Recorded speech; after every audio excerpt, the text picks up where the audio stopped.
No Brasil, até morrer virou um luxo. Parece absurdo? Espera até ver a conta. Enquanto a família ainda está no hospital, em meio ao luto, já tem gente oferecendo pacotes funerários de R$10.000. E se você não puder pagar, a resposta é fria. Vala comum, exumação em 3 anos, ossário coletivo. Tem plano funerário que promete tudo e some na hora H. Tem caixão social e tem enterro com buffet e champanhe. A morte virou mercado. E o luto, uma oportunidade de lucro. Existe uma indústria bilionária que transformou a morte em produto e o luto em oportunidade de negócio.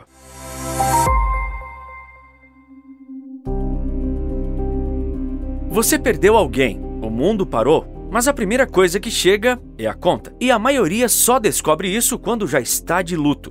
Quanto custa morrer no Brasil? O preço médio de um funeral simples é de R$2.500, mas esse é apenas o início. A mesma despedida pode custar R$5.000, R$20.000 ou ultrapassar R$100.000, dependendo da cidade, do cemitério e dos itens adicionados ao pacote. Cremação tem por R$2.300 em crematório público, mas nos particulares pode bater em R$12.000. Quer um jazigo perpétuo? Prepare de R$15.000 a R$50.000 em grandes cidades.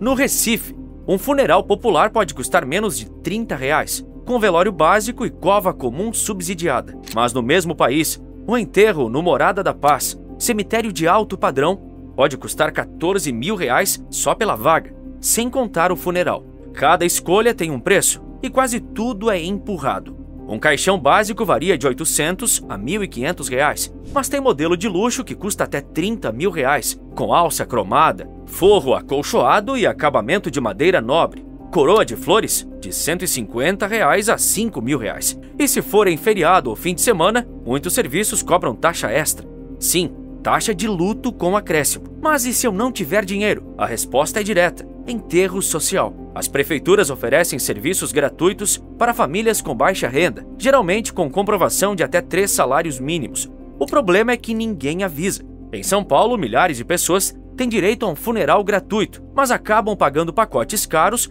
porque as concessionárias não informam. Resultado, famílias se endividam para enterrar os seus. E quem não consegue, entra nas estatísticas do enterro coletivo. A maioria dos cemitérios públicos só garante o espaço por 3 anos. Depois o corpo é exumado. Os ossos vão para o ossário coletivo, sem nome, sem lápide, sem história. Um enterro com prazo de validade. Em 3 anos, aquela cova será ocupada por outra pessoa. Após o óbito, a família tem menos de 24 horas para decidir, retirar o corpo, resolver cartório e hospital, escolher caixão e tipo de sepultamento, confirmar vaga no cemitério ou cremação, organizar transporte e cerimônia. Tudo ocorre sob pressão emocional, e é nesse momento que o mercado atua com maior margem.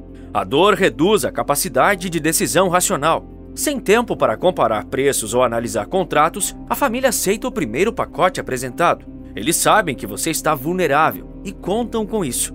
Você não vai cotar preço, não vai discutir contrato, não vai entender se algo é opcional ou obrigatório.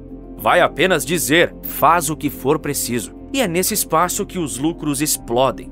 Morrer no Brasil é caro, porque a dor virou oportunidade. Se você não se preparou antes, e quem se prepara? Vai cair num sistema desenhado para faturar em cima da perda. A cada minuto de incerteza, alguém está convertendo o luto em lucro. Você não está pagando por um caixão, está pagando por um sistema, um que lucra com a sua dor. A morte no Brasil virou indústria. Fatura entre 7 a 10 bilhões de reais por ano. Emprega mais de 250 mil pessoas e atua onde ninguém presta atenção. Na fragilidade, no desespero, no fim. É um setor com milhares de empresas, mas poucos realmente mandam. Hoje o Brasil tem cerca de 5.500 funerárias, a maioria pequenas, familiares. Mas quem domina o jogo são grandes grupos, silenciosos, eficientes e implacáveis. O maior deles, o Grupo Zelo. Só em 2022, faturou 530,9 milhões de reais. Administra cemitérios, crematórios e planos funerários para mais de 3,8 milhões de clientes. Cresceu 80% ao ano entre 2017 e 2021. E agora mira o faturamento de 600 milhões de reais anuais. Como? Comprando funerárias menores. assumindo contratos municipais, expandindo por todo o Brasil. Por trás da cortina, cartelização, monopólio e conluio. Em Chapecó, Santa Catarina, a Polícia Civil desmantelou uma rede funerária que atuava em conluio. Empresários trocavam mensagens combinando preços, dividiam os clientes e ameaçavam quem tentasse entrar no mercado. A operação foi batizada de cortejo e revelou um esquema de extorsão velada. Em Florianópolis, uma investigação apontou 3 funerárias que faziam rodízio em hospitais públicos, revezando atendimentos para monopolizar clientes. Funcionários públicos estariam envolvidos. Em Cuiabá, vereadores denunciaram um cartel formado por empresas locais que dominavam todos os serviços e eliminavam a concorrência. E em São Paulo, após a privatização dos cemitérios municipais, surgiram denúncias de empresas tentando barrar a entrada de jardineiros autônomos e funerárias terceirizadas nos cemitérios. A justificativa: padrão de qualidade. A verdade: monopólio disfarçado de gestão. O golpe começa antes mesmo do luto. Começa no plano. Hoje, mais de 20 milhões de brasileiros têm algum plano funerário. Muitos pagam há anos, alguns há décadas, mas poucos sabem o que realmente contrataram. As mensalidades parecem acessíveis, R$20, R$40, até R$12 por pessoa em planos coletivos. A promessa, tudo incluso. O problema, nem sempre entregam. Antes de 2016, esses planos funcionavam em um limbo legal. Não eram supervisionados pela ANS, nem regulamentados como seguros. Empresas vendiam contratos sem capital de reserva, sem fiscalização, sem padronização. Resultado: planos colapsavam e na hora da morte não havia quem cobrisse o funeral. A Lei nº 13.261, de 2016, tentou organizar. Ela exige contratos claros, reserva técnica de 10% da receita anual, patrimônio mínimo de 12% do total em carteira e capital social de pelo menos 5% da receita bruta. Mas até hoje, milhares de empresas continuam fora da norma, vendendo promessas, sem solvência, sem regulação efetiva. A Confederação Nacional das Seguradoras estima que milhares de produtos são comercializados ilegalmente, a maioria por pequenas funerárias e cemitérios sem controle central. Casos reais mostram o peso dessa negligência. No Distrito Federal, funcionários de hospital recebiam R$300 por corpo para avisar funerárias. Uma ascensorista chegou a faturar R$9.000 por mês só com propina. Em São Paulo, motoristas abordavam familiares em luto dizendo que tanatopraxia era obrigatória. Mentira! Cobram até R$1.500 por esse serviço. Metade ficava com eles. No cemitério de Vila Formosa, funcionários foram flagrados exigindo R$350 para enterrar o caixão na hora. Se não pagar, só no fim do dia, diziam. Extorsão descarada, em cima do choro. O jogo é silencioso, mas tem método. Quanto menos você sabe, mais você paga. A lógica é simples. A dor impede o raciocínio. O tempo pressiona. A culpa emocional enfraquece. Resultado, você aceita qualquer coisa e paga o dobro. Eles não vendem caixões. Vendem alívio instantâneo, sem consulta, sem debate. Só que esse alívio vem com juros embutidos e com cláusulas que ninguém lê. Você acha que está sendo amparado, mas está sendo faturado. Em nome do respeito, do amor, da despedida, você abre mão do seu direito de escolha. Quem está do outro lado da linha não está triste, está lucrando. Quando o assunto é funeral, o Brasil não tem política pública. Tem improviso, silêncio e omissão. A morte, que deveria ser tratada com dignidade e previsibilidade, é empurrada para os bastidores da gestão pública. E quando o Estado se retira, o mercado entra, com pressa, com preço. A pergunta que fica é: o que acontece quando o Estado, que já te cobra impostos a vida inteira, decide faturar também quando ela termina? Cemitérios públicos sucateados, serviços gratuitos mal divulgados, planos funerários atuando sem fiscalização e concessões privadas com aumentos que triplicam os custos em 12 meses. Foi exatamente isso que aconteceu em São Paulo. A prefeitura entregou 22 cemitérios municipais à iniciativa privada. A promessa era modernização, padronização e investimento. Mas os resultados falam por si. O pacote funeral popular saltou de R$ 428 para R$ 1.494. Tudo isso em menos de 2 anos.